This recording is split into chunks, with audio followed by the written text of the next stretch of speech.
Assalamualaikum warahmatullahi wabarakatuh.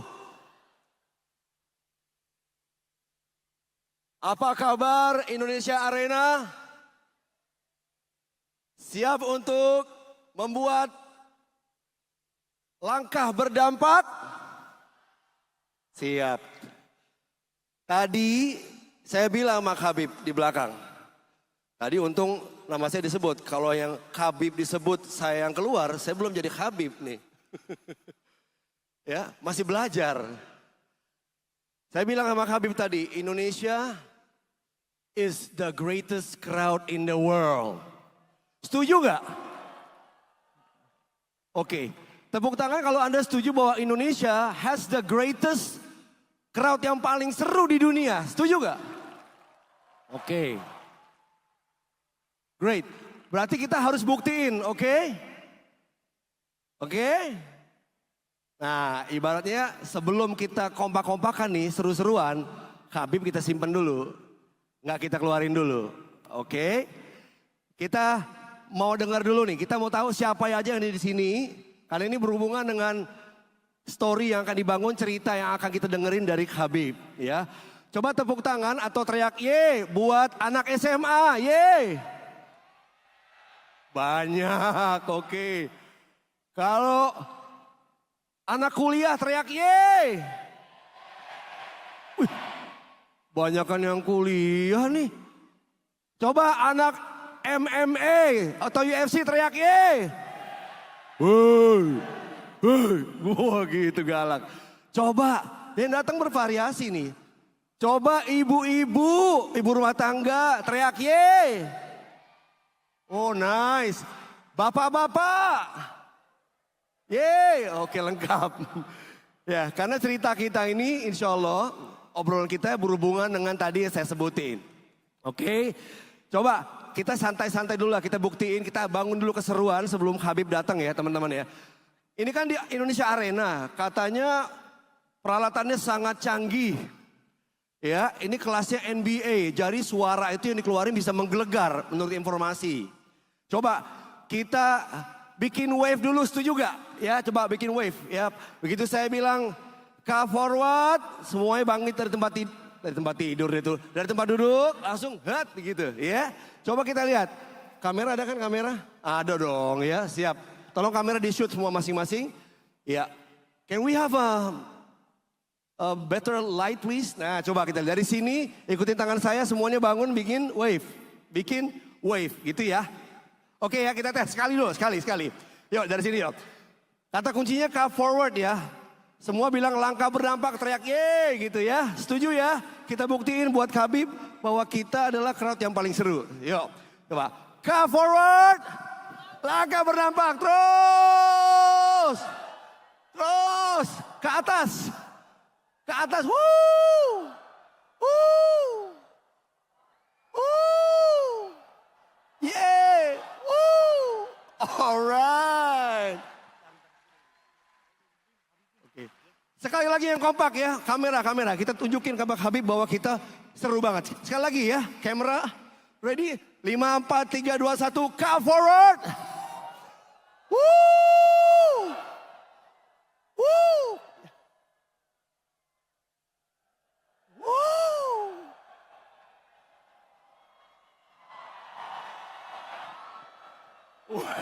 Wait, mantap. Terima kasih teman-teman, tepuk tangan. Cuff bro and cuff sis, today we are honored to have with us a man whose story goes beyond just the octagon. I want to take you all back to October 2020. Habib Nurmagomedov stood undefeated, having just won another fight. But what he did was something no one expected. He announced the retirement, not because of defeat, injury. So Habib's decision to step away from MMA wasn't just about leaving a sport. It was all about honoring his values. Please welcome Habib the Eagle Nurmagomedov. Alhamdulillah, God gave me everything. Alhamdulillah.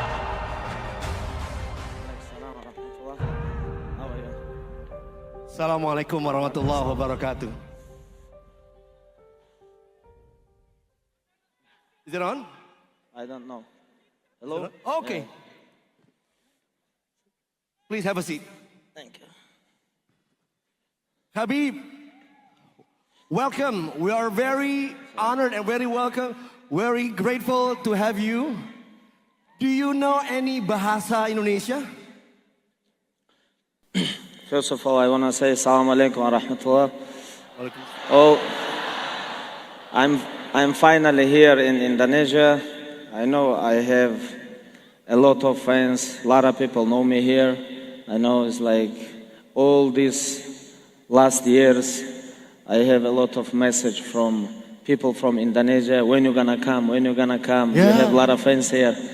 You know, I met a lot of people from Indonesia around the world. You know, in Europe, US, in USSR countries, in Saudi Arabia, in Mecca, Medina, and I'm finally here. Alhamdulillah. Very good to see you guys.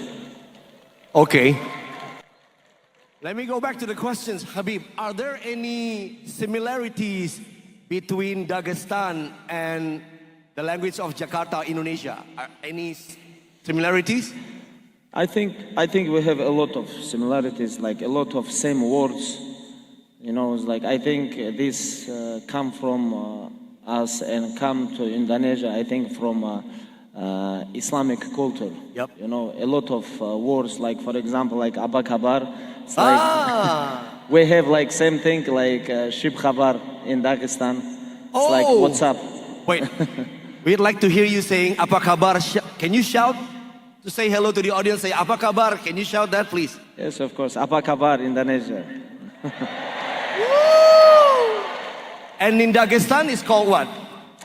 What you say? In the Dagestan, the same like Apa kabar? Same like, almost same like, but not Apa. Like we in my language, but in Dagestan, to understand people, we have more than 30 language, different 30 languages. Yeah. But my language, like when we say like in Indonesia, Apa Kabar, we say Shib Khabar. Siapa kabar? Siapa kabar, Oh, the same. Sama ternyata kabar juga. Okay, interesting. Great. So, this is your first time to Jakarta, to Indonesia, yeah? And the first time you visit the Car Forward as well. This event is truly dedicated for the young people. It is expected to move and to inspire all the young people to make impact.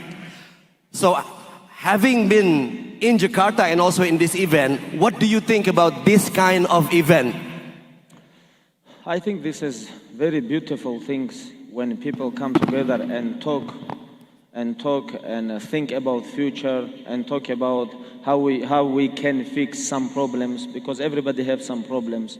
And actually, if we talk about like young generation, for any countries, the young generation is the future, and like old generation and young generation always need connection. You know, conversation. This is very important, and of course, young generation have to listen to old generation because they are older, they have more experience, and I think this kind of events, this is very good for future for young generation. Would you consider, do you belong to the young generation or old generation?